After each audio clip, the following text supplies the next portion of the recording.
नमस्कार, मैं हूं राहुल सिन्हा। सत्ता के सभी न्यूज मित्रों का स्वागत है। सत्ता की शुरुआत में सत्ते पे सत्ता यानी 7 खबरें और दिलचस्प जानकारी।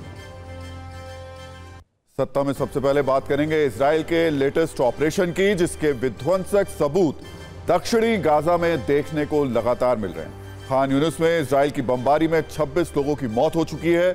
अब यहां मौजूद 4 लाख लोग दहशत में हैं। अब इजराइल आगे क्या करेगा, इस पर हमने सत्ता की एक कुंजी तैयार की है। जिस हमास के लिए कई अरब देश धर्म के नाम पर प्रेम दिखा रहे थे, उसी हमास के लड़ाके मुस्लिमों को बेहिचक गोली मार रहे हैं। वॉर जोन से हमास और इजराइल के बीच शुरू हुए नए वीडियो वॉर की यह कहानी बेहद चौंकाने वाली है।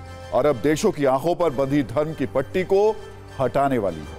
हमास के साथ साथ हिजबुल्लाह इजराइल को रॉकेट दम दिखा रहा है। लेबनान बॉर्डर पर आईडीएफ को नसरल्लाह के लड़ाके चुन चुन कर टारगेट कर रहे हैं। धमाकेदार रील से आपको बताएंगे कैसे इजराइल हिजबुल्लाह से निपट रहा है। वर्ल्ड कप फाइनल से पहले टीम इंडिया की जर्सी पर सियासत शुरू हो गई है। पश्चिम बंगाल की मुख्यमंत्री ममता बनर्जी ने भगवा जर्सी पर आपत्ति जताते हुए कहा कि हर चीज का भगवाकरण स्वीकार नहीं होगा। बीजेपी ने इस पर ऐतराज जताया है। इस खबर पर हमने सत्ता की एक स्पेशल कुंजी तैयार की है, इसे बिल्कुल मिस मत कीजिएगा। सत्ता के न्यूज मित्रों को चुनावी अपडेट देने पीएम मोदी ने राजस्थान के नागौर में जनसभा को संबोधित किया, जहां सीएम अशोक गहलोत पर हमला बोलते हुए कहा कि लाल डायरी ने उन्हें डरा दिया है। गहलोत की विदाई का समय आ गया है। सत्ता के क्रिकेट प्रेमी न्यूज मित्रों को हम अपडेट दे दें। कल भारत और ऑस्ट्रेलिया के बीच अहमदाबाद में वर्ल्ड कप का फाइनल मैच है। प्रधानमंत्री मोदी खुद इस मुकाबले को देखने के लिए जाएंगे। उनके साथ ऑस्ट्रेलिया के डिप्टी पीएम रिचर्ड भी मौजूद रहेंगे। यूपी में हलाल प्रमाण पत्र के अवैध कारोबार पर शिकंजा कसा है। योगी सरकार हलाल सर्टिफिकेशन से जुड़े उत्पादों की बिक्री पर बैन की तैयारी कर रही है। हलाल सर्टिफिकेशन देकर उत्पाद बेचने वाली कंपनियों पर एफआईआर दर्ज हुई है। आपको बता दें, हलाल सर्टिफिकेशन का मतलब होता है खाने वाला सामान शुद्ध है और इस्लाम के मुताबिक तैयार किया गया है। तो सत्ता की शुरुआत करते हैं और सबसे पहले गाजा में तबाही राउंड 2 की बात करते हैं, जिसका आगाज हो चुका है, जिसमें बारूद की मात्रा अब कुछ ज्यादा है।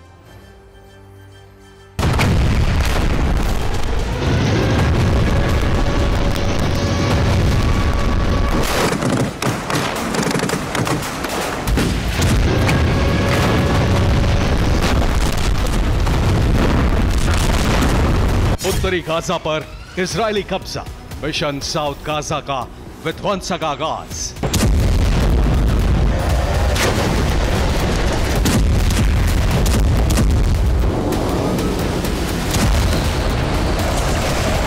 פועל עם מטרות מאוד מאוד ברורות למלחמה הזאת. הפעולה הזאת היא גם פעולה קרקעית. खान यूनिस में इजराइल ने बरसाए बम। हमास कमांडर्स का डेथ वारंट जारी।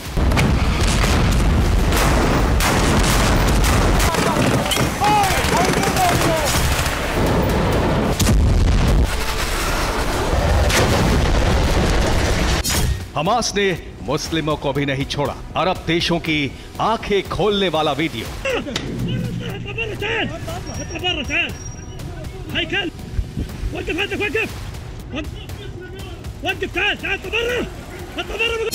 लेबनान फ्रंट पर जोरदार तैयारी।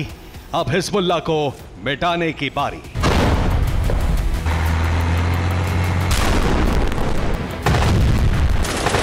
בצפון, מטוסי קרב תקפו מטרות של ארגון הטרור חיזבאללה בשטח לבנון.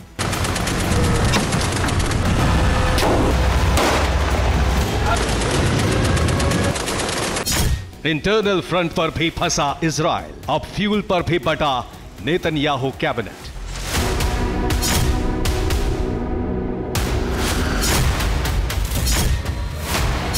वॉर जोन की सबसे सटीक जानकारी TV9 एक्सक्लूसिव।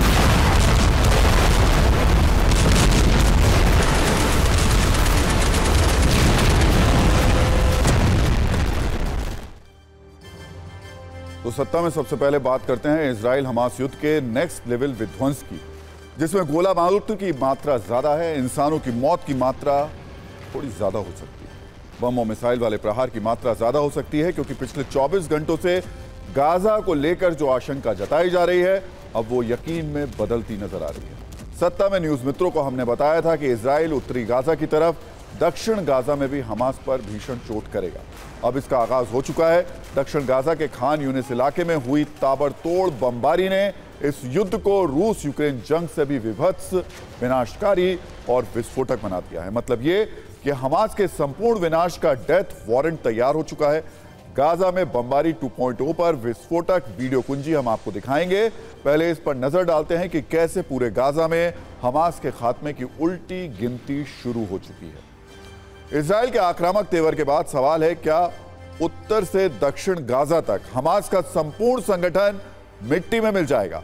उत्तर गाजा से आए इजराइल की सत्ता के संकेत भी कुछ ऐसे ही हैं। उत्तरी गाजा के कोने कोने में इजराइल के लहराते झंडे हैं, गरजते टैंक हैं। इन जगहों पर कभी हमास के निशान होते थे। इजराइल के राउंड 2 फाइनल असॉल्ट से यह भी आशंका जताई जा रही है, क्या जिस तरह उत्तरी गाजा में इजराइल की वायुसेना ने बमों की बरसात की, ना अस्पताल देखा, ना स्कूल देखा, ना दफ्तर देखा, ना मस्जिद देखी, ना यूनिवर्सिटी देखी, क्या ऐसा ही अब दक्षिणी गाजा में होने वाला है? ऐसे ही सवाल मिसाइल प्रहार को लेकर भी हैं। क्या जिस तरह से उत्तरी गाजा ने मिसाइलों से तबाही देखी, अब दक्षिण गाजा में भी ऐसे ही हालात होने वाले हैं? हमास के सारे ठिकाने धुआं धुआं होने वाले हैं।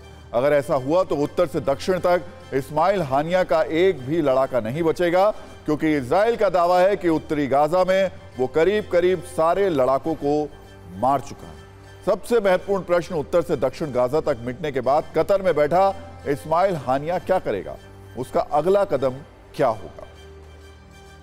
अब आपको दक्षिण गाजा में भीषण बमबारी से बची भारी तबाही वाला एक भयानक सीन भी दिखा देते हैं, जिससे आपको यह अंदाजा हो जाएगा कि इजराइल के दूसरे ऑपरेशन वाला अवतार कितना विकराल है और आगे क्या हो सकता है। खान यूनिस में आईडीएफ ने बमबारी की, जिसमें 26 लोगों की मौत का दावा किया गया।